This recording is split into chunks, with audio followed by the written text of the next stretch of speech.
OIKN sebut pentingnya kolaborasi dengan akademisi bagi pembangunan IKN. Otorita Ibu Kota Nusantara, OIKN, mengungkapkan pentingnya kolaborasi dengan akademisi untuk mewujudkan pembangunan yang cerdas, hijau, dan berkelanjutan, smart, green, dan sustainable, di IKN. Penyusunan Level of Service, LOS, yang turut melibatkan akademisi dari Universitas Atma Jaya dan Universitas Gadjah Mada ini menjadi living document atau dokumen tumbuh yang digunakan sebagai acuan pembangunan IKN hingga tahun 2045. Ujar tenaga ahli pimpinan bidang manajemen perkotaan Otorita IKN Desiderius Vidi Indrayana dalam keterangannya di Jakarta, Minggu. Vidi menekankan pentingnya kolaborasi dengan akademisi untuk mewujudkan pembangunan yang smart, green, dan sustainable. Dalam upaya meningkatkan kualitas hidup masyarakat melalui penetapan standar kualitas layanan serta pengukuran dan evaluasi LOS, OIKN dan keluarga alumni Universitas Atma Jaya Yogyakarta, Kamajaya, telah sukses menggelar seminar nasional dan sosialisasi LOS pengelolaan gedung dan kawasan.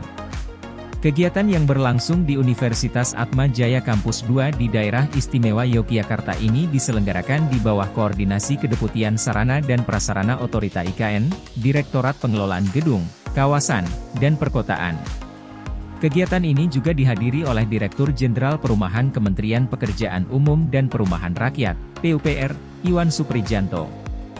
Direktur Jenderal Perumahan Kementerian PUPR Iwan Suprajipto mengatakan bahwa standarisasi untuk konsep bangunan gedung harus disusun dan dijadikan pedoman pembangunan dan pengelolaan, terlebih konsep IKN ini berbeda dengan kota-kota lainnya.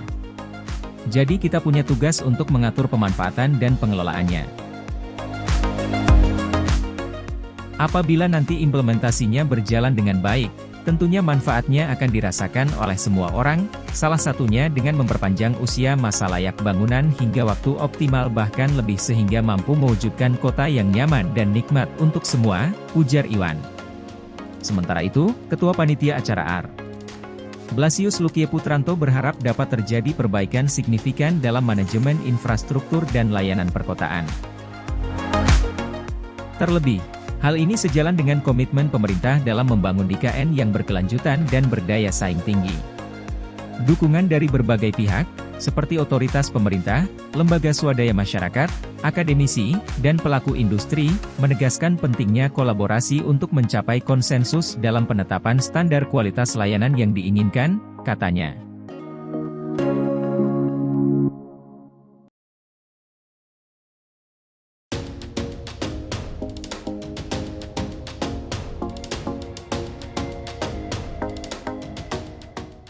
Kemenaker prioritaskan revitalisasi Balai K3 dukung pembangunan IKN. Kementerian Ketenagakerjaan, Kemenaker, memprioritaskan revitalisasi Balai Kesehatan dan Keselamatan Kerja, K3, Samarinda, Kalimantan Timur untuk mendukung program pembangunan Ibu Kota Nusantara, IKN, di Kabupaten Penajam Pasar Utara, Kalimantan Timur. Revitalisasi Balai K3 Samarinda tidak luput dari rencana strategis pembangunan Ibu Kota Nusantara, kata Menteri Ketenagakerjaan Ida Fauziah dalam keterangan di Jakarta, Minggu. Ia mengatakan untuk bisa menopang kebutuhan K3 dalam proyek pengerjaan pembangunan IKN maka rencana revitalisasi itu akan mencakup dalam beberapa aspek penting. Aspek tersebut berupa revitalisasi dalam hal peningkatan sarana dan prasarana pengujian K3 dan fasilitas bangunan gedung utama Balai K3 Samarinda. Menurut dia, revitalisasi juga menyasar peningkatan mutu kemampuan terhadap sumber daya manusia di Balai K3 Samarinda, yang lokasinya berdampingan dengan Kabupaten Penajam Pasar Utara. Menaker menilai banyaknya proyek pembangunan di IKN yang diperkirakan akan berjalan dalam jangka panjang menjadi latar belakang revitalisasi tersebut. Dia mengatakan Balai K3 Samarinda harus dipersiapkan menjadi garda depan untuk menjamin kelancaran dan keamanan para pekerja yang terlibat dalam proyek pembangunan IKN. Selain itu, balai tersebut juga harus mampu menjawab tantangan perluasan jangkauan pengujian K3 dari masifnya pembangunan yang akan berlangsung di Kalimantan Timur seiring adanya IKN nanti.